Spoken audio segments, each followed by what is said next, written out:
Oh, hello. I didn't see you there. My name is Eli McIntosh, and today we will be talking about the copyright process. Now, to begin, we need to define exactly what copyright is.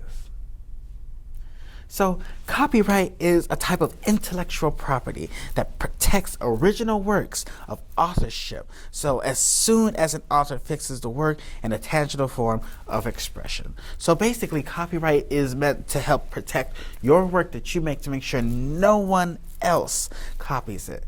So, now I asked some friends to help me out and explain their copyright process.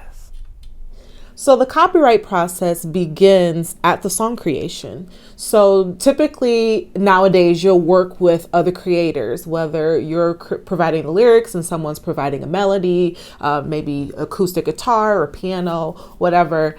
A lot of times they will own that song. Now, unless you're doing a work for hire deal where you're hiring someone to provide arrangements for you, whether it be musical arrangements or background arrangements, horns, etc., you can do a work for hire agreement and pay them off. So that way, once you get to the copyright process, they're not involved in that at all. You've already paid them their flat fee. However, if they're instrumental in the song creating process, you want to talk about that very early on. Make it clear.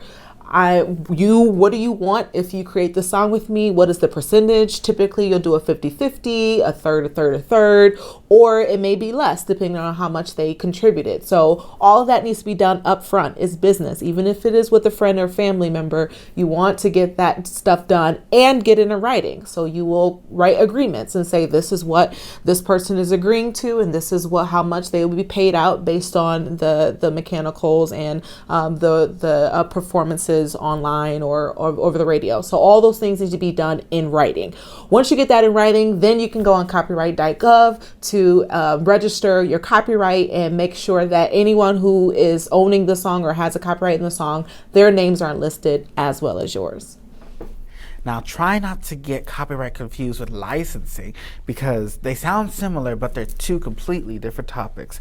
A valid assignment of copyright must be in writing and signed by or on the behalf of the copyright owner or assigner.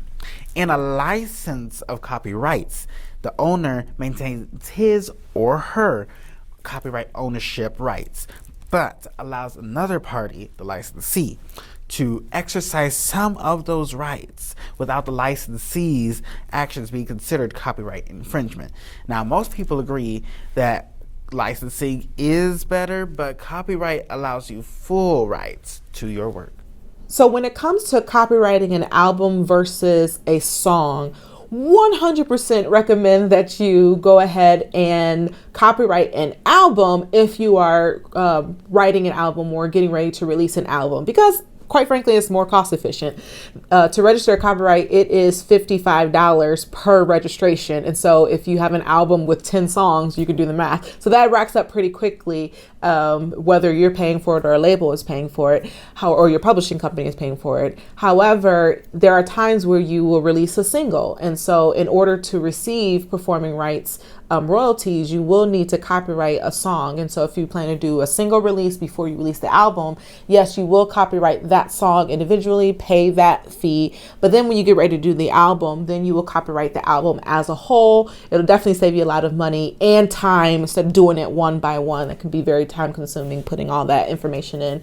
So definitely recommend you doing the album as a whole, or any compiled work as a whole. You can do that through the website.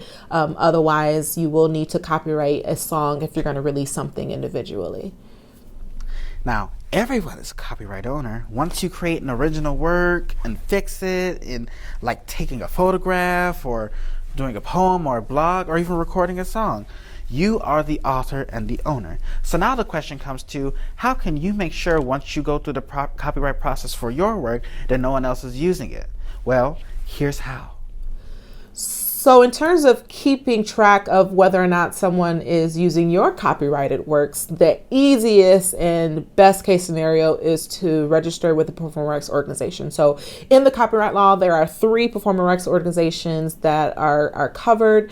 Nowadays, there's more performing rights organizations that are coming out. And so I'm interested in seeing how the copyright law will evolve to reflect those organizations.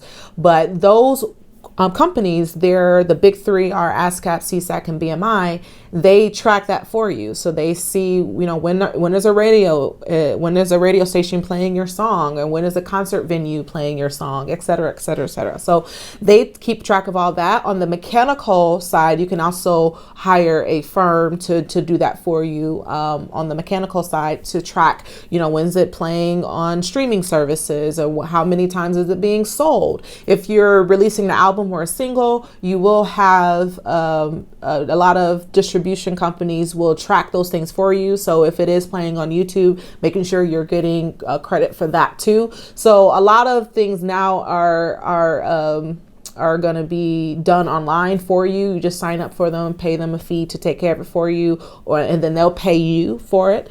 Sometimes it's just a flat fee. So they'll take care of those things for you.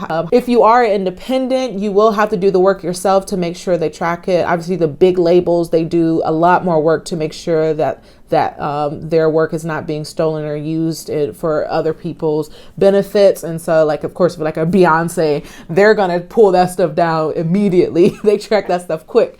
But if you are independent, you'll have to do some research yourself, you know, just kind of doing Google searches for your songs, or listening to what's trending and things like that. And if you hear it, then you can go ahead and request that site take it down, or reach out to the people who are profiting off of it, if it's a film, etc. And so there are companies that do it for you, but you also want to do a little bit of your own due diligence to make sure that it's not being used and that you're getting all the money that you deserve.